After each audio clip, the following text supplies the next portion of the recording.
She was 21 years old, and she had exactly $1.14 to her name when her uncle told her to get off his land. We think about that moment sometimes. The way a life can turn on something so small. $1.14. A carpet bag with 2 dresses, a pair of worn boots, and a leather roll of woodworking tools that had belonged to her teacher. That was everything Ivy Calhoun carried out of Harlan County, Kentucky, on a Tuesday morning in the spring of 1883. Her uncle, Douglas Frett, was not a cruel man in the way that some men are cruel, loudly, with their fists. He was cruel the way drought is cruel, quietly, completely. He had taken her in after her father died of a fever when Ivy was 14, and for 7 years she had cooked his meals, mended his fences, helped bring in his harvests, and asked for very little in return. When he remarried, his new wife, Constance Frett, made it clear within the first week that the arrangement had changed. By the 3rd week, Ivy's things were on the porch. "There's nothing personal in it," Douglas said, standing on the top step so he would not have to look up at her. "Constance just thinks it's time you made your own way." Ivy picked up her bag. She did not cry. She had learned not to years ago, in the same way she had learned to read the grain of wood before making the first cut. You had to understand what you were working with before you put the blade to it. The leather tool roll had belonged to a man named August Brenner. He had been a cabinet maker, a German immigrant who had settled outside of Harlan County 20 years before Ivy was born, and who had, in the last 3 years of his life, taught her everything he knew about working with wood. He had no children of his own. When he died the winter before last, he left Ivy his tools and one piece of advice written on a scrap of brown paper that she still kept folded in her coat pocket. "The wood always tells you what it wants to be. Your job is to listen." She had listened. She just didn't know yet what her own life was trying to tell her. The town of Caldwell's Crossing sat 40 miles southeast of Harlan, at the end of a road that was more suggestion than fact once the rains came. Ivy had heard of it only because a woman at the dry goods store had mentioned it once. Said there was a mill there, and where there was a mill, there was work. She walked the first 12 miles, got a ride on a farm wagon for the next 15, and covered the last 13 on foot, arriving at dusk with blisters on both heels and dust in her teeth. Caldwell's Crossing was not much to look at. 2 streets running parallel, a handful of storefronts, a church with a leaning steeple, a livery, and a mill at the far end of town that sat quiet with its wheel half submerged in the creek. A sign on the mill door read, "Trespassers will be prosecuted. By order of H. Crane and Sons, Timber Co." She stood and looked at that sign for a long moment. A man sweeping the steps of the general store across the street called out, "You looking for work at the mill?" "I'm looking for work anywhere," Ivy said. He leaned on his broom. His name, she would learn, was Orville Tuck, and he had run the general store for 11 years with the careful exhaustion of someone who had seen a great deal and expected more of the same. "Mill's been closed 8 months, he said. "Harlan Crane bought it out from under the Aldridge family. Says he's going to retool it. Hasn't touched it yet." What did the Aldridge family do? Most of them left. Old Silas Aldridge. He built that mill from scratch 40 years ago. He passed last winter. His daughter's still here somewhere. Can't bring herself to go. He paused. "You got family in town? No money?" She considered lying. "Enough for a meal." He was quiet for a moment. Then he said, "My wife makes a decent supper. Come on in. We want you to understand something about the kindness of strangers, the way it arrives without warning, without debt attached, and how it can be the only thing that keeps a person going when everything else has been stripped away." Orville Tuck and his wife, Mabel, gave Ivy a supper of pinto beans and cornbread and asked nothing from her except that she wipe her boots at the door. They let her sleep in the storeroom on a cot they kept for traveling salesmen. In the morning, Ivy asked Orville if there was anyone in town who needed carpentry work. He thought about it. "There's a widow woman, Sadie Pruitt, out on the East Road. Her porch has been rotting out from under her for 2 years. She hasn't got much money, but she might feed you for the work." Ivy went out to see Sadie Pruitt. Sadie was 73 years old and sharp as a finishing nail. She looked at Ivy's tool roll, the way an expert always looks at another expert's equipment, with more interest than she showed in the person carrying it. "German-made chisels," she said. "Who did you learn from?" "A man named August Brenner." Sadie looked up. "I knew August Brenner. He made the mantelpiece in my front room." She was quiet for a moment. "Come look at this porch." Ivy spent 4 days on that porch. She pulled the rotted boards, cut new ones from the lumber Sadie had stored in her barn, fitted them with care, and finished the railing with a detail, as a simple carved rope pattern along the posts, that she had learned from August in his last winter. when his hands were too stiff to do it himself, and he had guided her fingers through each movement. When it was done, Sadie stood at the edge of the porch and pressed her foot against each board, testing. "August taught you right," she said finally. She paid Ivy $3 and told 2 neighbors, who told 2 more. By the end of the week, Ivy had 3 more jobs waiting. A barn door, a broken window frame, a set of kitchen shelves. She was not comfortable, she was not secure, but she was working, and work was something she understood. It was on a Wednesday, 6 weeks after she arrived in Caldwell's Crossing, that Ivy first heard the name Harlan Crane, spoken with something other than resignation.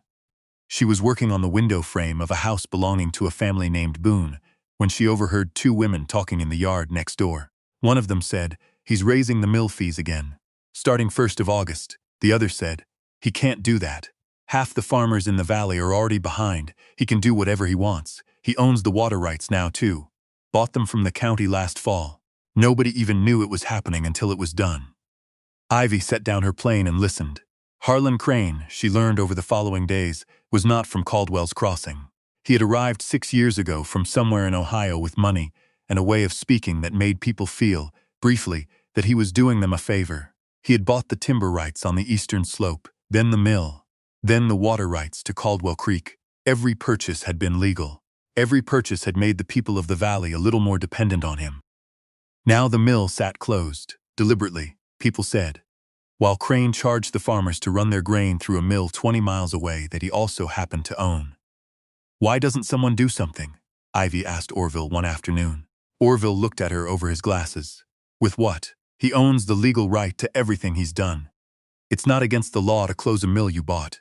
Is there anything he's done that isn't legal? Nothing anyone can prove." Ivy filed that away. The thing about a small town is that its secrets don't stay buried. They just wait for someone patient enough to listen. And Ivy, who had spent years learning to listen to the grain of wood before she ever made a cut, was very patient. It was old Sadie Pruitt who first mentioned the back room. "Silas Aldridge built that mill in 1843, Sadie said one evening. They had fallen into a habit. Ivy would stop by on Thursday evenings, and Sadie would make tea, and they would talk the way people talk when they have both spent a great deal of time alone. He built it himself, stone by stone. There were parts of it nobody ever went into. He was a private man." "What parts?" Ivy asked. Sadie looked at her cup. "There was a room behind the millstone housing. Silas used it as a kind of office, I suppose. Maybe more than that. I only went in once, years ago, when his wife Genevieve was still alive. There was a desk in there, and cabinets. Floor-to-ceiling cabinets." She paused. "I always thought he kept his real records in there. Not the ones he showed the county assessor." "What do you mean?" "Silas was an honest man," Sadie said carefully. "But he knew the difference between what was his by law and what was his by right. And sometimes those two things weren't the same." She looked at Ivy directly. "Harlan Crane doesn't know that room exists. Or if he does, he hasn't found what's in it." "How do you know?" "Because if he had, he would have burned that mill to the ground by now. We know what you're thinking. We thought it too, but you have to understand." Ivy didn't go to the mill that night looking for treasure. She went because she was the kind of person who, when she heard that a room full of records existed that nobody had looked at, could not stop thinking about what those records might say. She went on a Thursday, the darkest part of a moonless night, with her smallest chisel tucked in her coat pocket and August's old lantern in her hand. The mill door had a padlock, but the lock was a standard lever lock of the sort she had repaired twice since arriving in town, and she understood its mechanism the way she understood everything she worked with, from the inside out. The mill smelled of old grain and damp wood and something else, something mineral and cold. She moved through the main floor carefully, keeping her lantern low. The millstone housing was in the back corner, a massive timber and stone structure that rose to the ceiling. She circled it twice before she found what she was looking for. Not a door, exactly, but a section of panel ceiling that had been fitted so precisely into the surrounding wall that you would never notice it unless you knew that the millstone housing was 3 feet shorter on the inside than it appeared from the outside. August Brenner had taught her that. When the measurements don't add up, look for what's been hidden. She ran her chisel along the seam and found the pressure point on the 4th pass. The panel swung inward on a pivot hinge she could only admire. Even now, beautifully fitted, perfectly balanced, silent after 40 years. Inside was a room roughly 12 feet square, a desk, a lantern of its own, still with oil in it, and floor-to-ceiling cabinets, just as Sadie had described, their doors fitted with small brass locks that took her less than 2 minutes each to open. She set her lantern on the desk and began to read. What Ivy found in those cabinets took her the rest of that night and most of the following day to understand. We will try to explain it simply, because the details matter. Silas Aldrich had been, in addition to a millwright, a meticulous record keeper. The cabinets contained 40 years of ledgers, mill accounts, land surveys, crop yields, loan records. But they also contained something else. A separate set of records, kept in a different hand, in a different ledger, that Silas had labeled on the spine simply. True account. The true account was a record of land transactions in Caldwell's Crossing going back to 1851, and what it showed, entry by entry, was this. A man named Aldous Crane, Harlan Crane's father, had spent the 1850s and 1860s filing fraudulent land claims across the Eastern Valley, using the names of men who had died in the war, men who had left the state, men who could not contest the filings. Silas Aldrich had known. He had documented it, carefully and quietly, for 30 years. He had never acted on it. Perhaps he had been afraid. Perhaps he had been waiting for the right moment. But he had kept the record, and the record was thorough enough that every fraudulent claim Aldous Crane had ever filed could be identified, contested, and overturned. Including the ones Harlan Crane now held. Including the water rights. Including the mill. Ivy sat at Silas Aldrich's desk in the small hours of the morning, her lantern burning low, and read the last entry in the true account. It was dated January 4, 1883, 2 months before Silas died. I am an old man and I have waited too long. I leave this to whoever finds it next. Do what I could not. She did not tell anyone immediately. That is important to understand.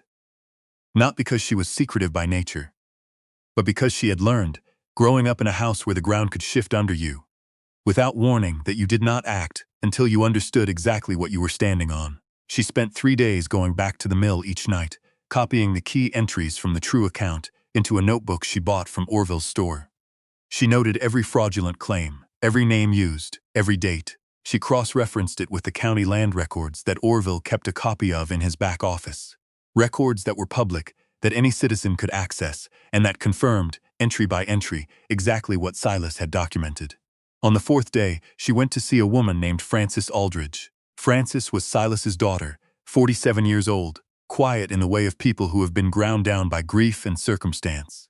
She lived in a small house on the edge of town and worked as a seamstress. She had not set foot in the mill since her father died.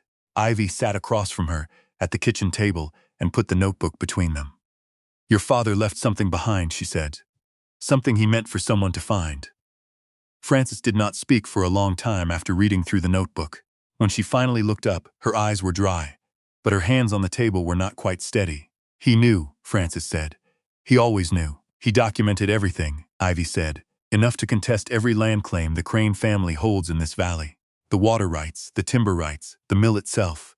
All of it traces back to filings that were fraudulent from the start. Can that be proven? In court? With your father's records and the county filings? Yes, Ivy paused. I know someone who can help. She had met the lawyer, a man named George Whitfield, through Sadie Pruitt, who seemed to know everyone worth knowing in the county. George Whitfield was 60 years old, semi-retired, and possessed of the particular fearlessness that comes from having nothing left to lose. His wife had died the previous year, his children had grown and moved away. He had kept his practice going more out of habit than ambition. When Ivy laid out the documents in front of him, he was quiet for a very long time. These are legitimate records, he said at last. Yes. Where did you find them? In a room Silas Aldrich built behind the millstone housing, a room that technically belongs to Frances, since the mill was in Silas's estate before Crane purchased it. Ivy paused. The question is whether the purchase itself is valid, given that the water rights attached to the property were obtained through fraudulent land claims. George Whitfield looked at her over the rims of his glasses.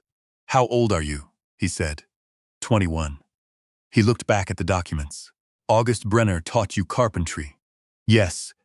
Who taught you the rest of it? Ivy thought about Douglas Frett's porch and Constance Frett's face the morning she had carried her things out to the road. She thought about the wagon driver who had let her ride the 15 miles in silence without asking for anything. She thought about Orville Tuck's storeroom cot and Sadie Pruitt's Thursday evenings and the way old Silas Aldrich had sat alone in a hidden room for 30 years writing down the truth in a ledger nobody else could see. I taught myself, she said, but a lot of people helped. What happened next took 4 months and was neither simple nor clean, and we think it's important to tell you that, because the truth of things rarely is. George Whitfield filed the first motion in August. Harlan Crane's lawyers, and he had 3 of them, contested immediately. There were hearings in the county seat, delays, arguments over the admissibility of the records. A motion to have the hidden room declared a breach of private property. That motion failed when Frances Aldridge, who had owned the contents of her father's estate independently of the mill's sale, testified that she had authorized the search.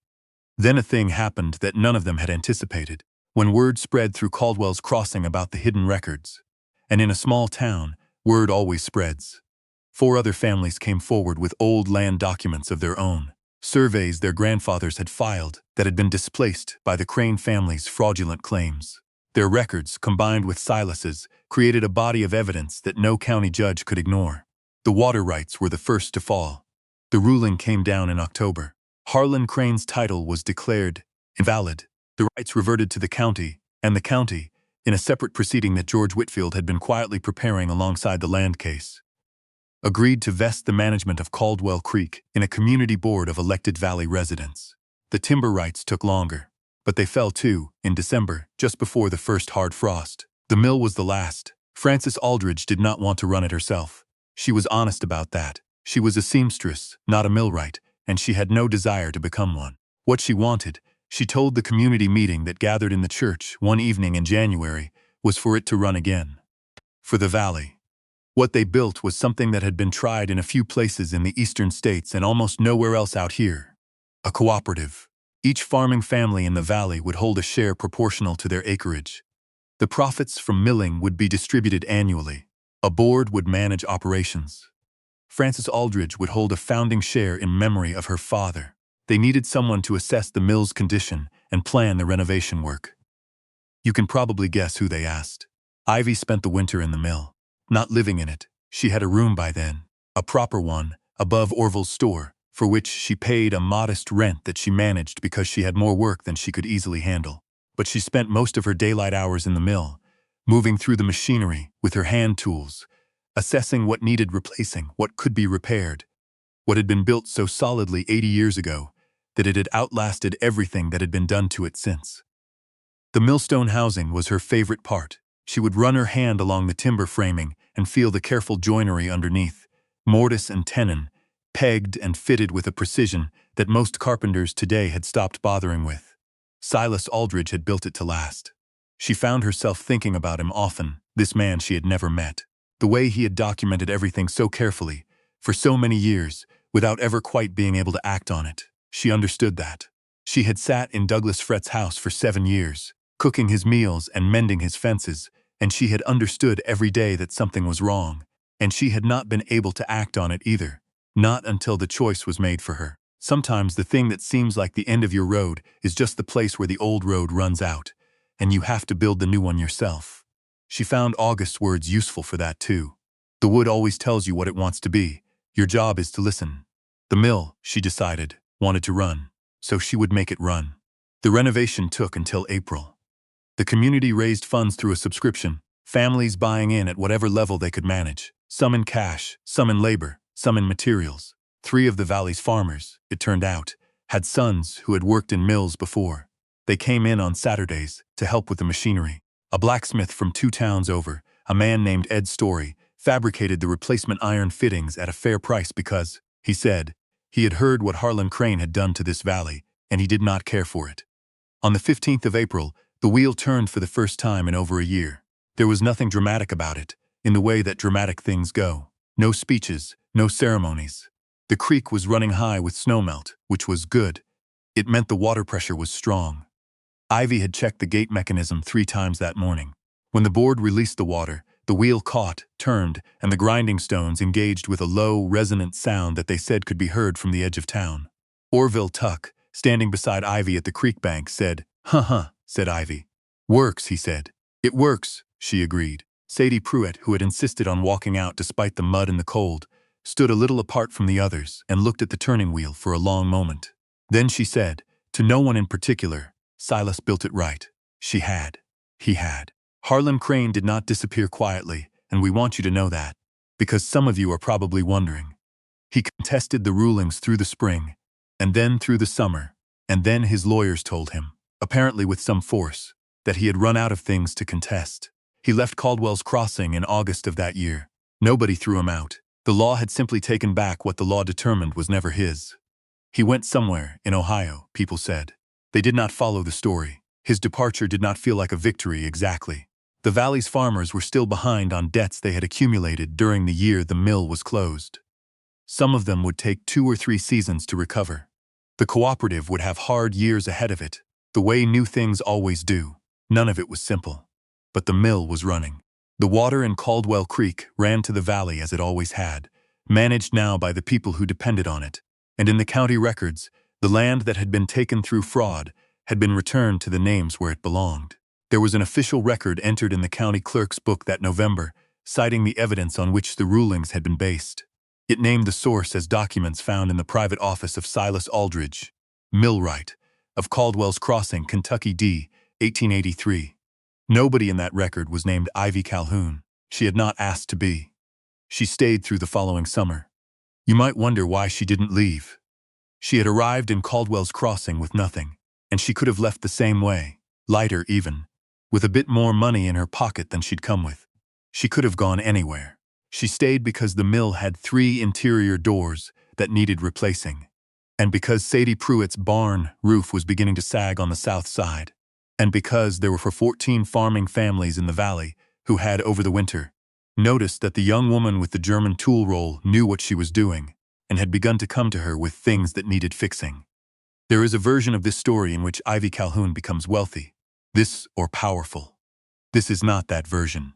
She had a room above a general store, a tool roll that had belonged to a man she loved, and work she was good at. She had Sadie Pruitt's Thursday evenings, and Orville's dry commentary on the state of things, and the particular satisfaction of running her hand over a piece of work that had been done right.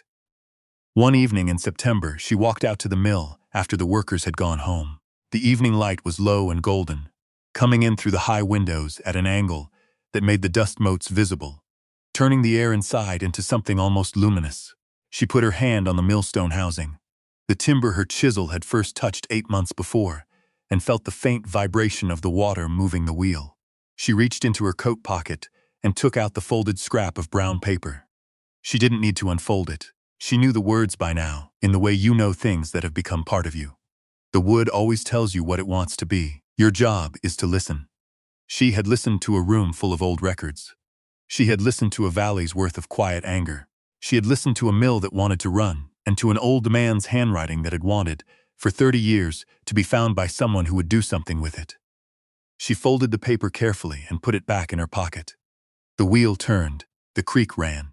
Outside, the evening was coming on cool and clear, the way Kentucky evenings do in September, with the light going golden across the hills before it goes.